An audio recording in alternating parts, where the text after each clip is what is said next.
Hey guys, welcome back to the BuzWeaver channel, and we have some extraordinary news today, and that is we have the results from the Virginia election. Of course, we had them late last night, but suffice it to say, I'm doing the video this afternoon. We see here Glenn Young, the Republican, won 50.7% over Terry McAuliffe, who, as you know, had a lot of support from Joe Biden and Kamala Harris, who couldn't find the border on the map. Of course, the only reason that Kamala even went to the border was because Donald Trump said that he was going as well. So she was kind of forced to go. But, of course, they went out to support their guy, Terry McAuliffe. They're the Democrat in Virginia. Now, Virginia has been kind of a purple state. If you guys aren't familiar with the purple term, it means that it's kind of a mix of red and blue. But as you can see here, very similar to what we saw during the 2020 election, where a great majority of it was red. As you can see here, it's kind of red and kind of pink with a few blues here and there. But of course, when it comes down to the Democrats, it really comes down to cities, the population of that city, and the ability of people to get out. And I think there's a lot of reasons why I think this is very telling and significant. And that is because, for the most part, people went out to the polls. So people went out and actually voted.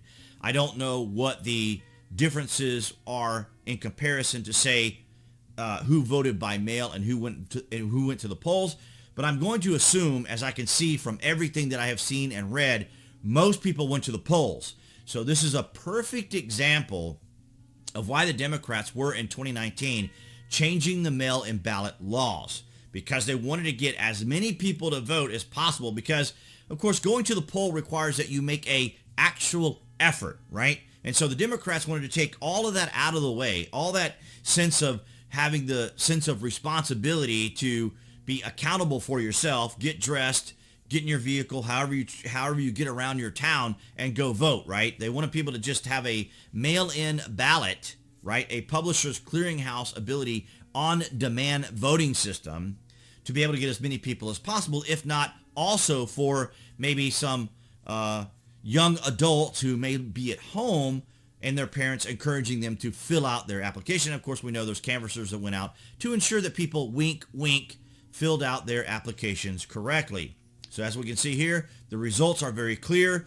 This is going to have a huge impact. And as Kamala Harris said out there when she was out in Virginia, this is a bellwether moment that will determine what happens in 2024, or I should say in 2022, 2024, and beyond. And she is right. She's probably regretting having said that, but she did say it. As you can see here, exit polls show independents who backed Biden by 19 points in 2020 are with Youngkin, so far. So President Biden won independents by 19 points in 2020, but they are backing the Republican Glenn Youngkin so far, exit polls show. Well, this is just an earlier report that we saw, but nonetheless, it is absolutely obvious. And in New Jersey, look how close this is. This is amazing to think. This is New Jersey. New Jersey is about as blue as California. And here you have Jack Citrielli, who is at 50.5%, and then Philip Murphy at 48.7%. This is the Democrat. And this was last updated last night, of course. So things have changed a little bit. We go here to Politico. This was changed this afternoon at 12:52 as of Wednesday, as of this recording. And as you can see here, Philip Murphy is at 49.9% and Jack Citrielli is at 49.3%. Incredibly razor thin.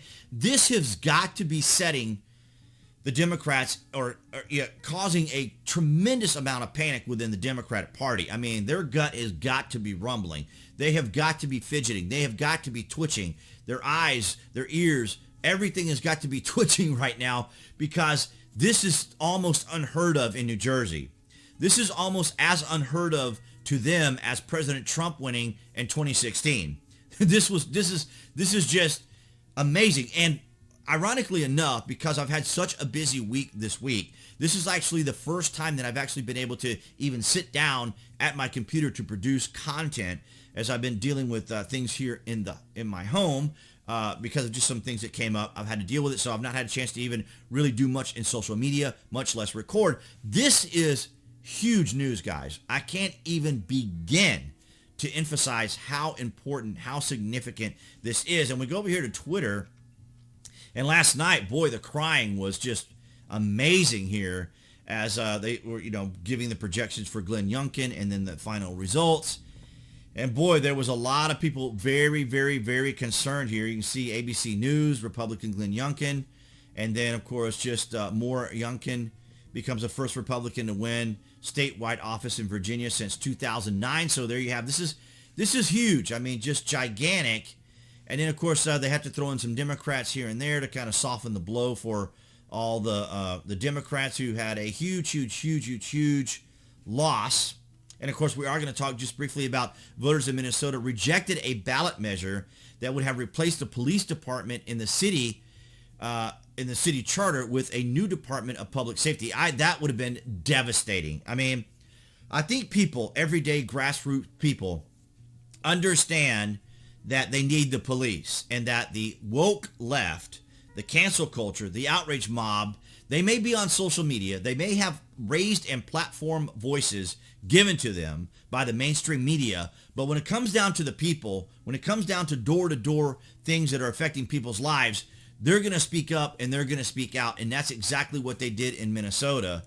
As you can see here, after George Floyd murder, Minneapolis voters decided to keep police department. This should be like not even, an afterthought for anyone to know that you want the police, not some sort of on-the-ground referees out there. You want actual police officers out there who can make a difference. So Minneapolis voters on Tuesday rejected a proposal to replace the city's police department with a new Department of Public Safety. Oh my gosh, I can only imagine. And I have a lot of respect for the public safety officials. I have a lot of respect for people out there helping in the communities. But, I mean, the police have to face a very difficult day each day. And the idea that public safety people out there who may not even carry a weapon, wow, that would just be devastating. But this comes as no particular surprise to me. And here we have GOP looks for upset in New Jersey. Governor's race as Democrats hope to buck history. Now, of course, this is from November the 2nd. So this would have been on Tuesday when the Democrats they had to have been feeling pretty darn nervous. They had to have been very, very concerned because exit polling was not where they wanted it to be. And, of course, as we see in the final results, that Republican Glenn Youngkin wins Virginia governor's race and blow to Biden. It is. Joe Biden suffered a bitter political blow early on Wednesday when Democrats went down in a shock defeat in the election for governor of Virginia. And it is shocking. I mean, this is the media trying to lighten the load here, trying to lighten the blow of this because this is extraordinary. And I've not had an opportunity just yet today to kind of follow up on this material because I had all this prepped for you guys today. And then, of course, we're going to be hearing more of this information as it goes throughout the day. But I want to kind of just give you the initial beginning aspects to this and try to emphasize just on my own how important this is. The Democratic candidate Terry McAuliffe had campaigned with Biden and Barack Obama, but it was not enough to prevent the Republican Glenn Youngkin pulling off an upset. It's absolutely right.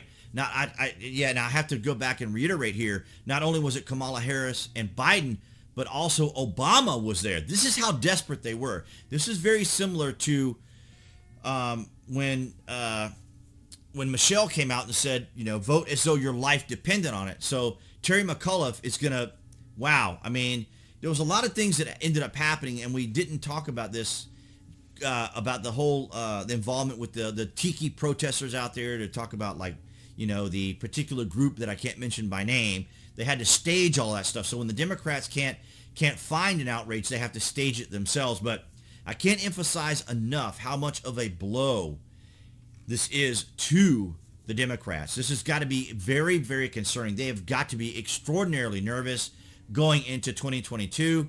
The Republicans, although I don't have a tremendous amount of confidence in them, have also got to be concerned. And as you watched on Wednesday when we went over some of the concerns about the vaccine mandate and how there's this easing allegedly by the White House of some of the restrictions so contractors won't get frightened off. Biden is really losing out. And we went over his approval rating tanking tremendously, tanking among independents.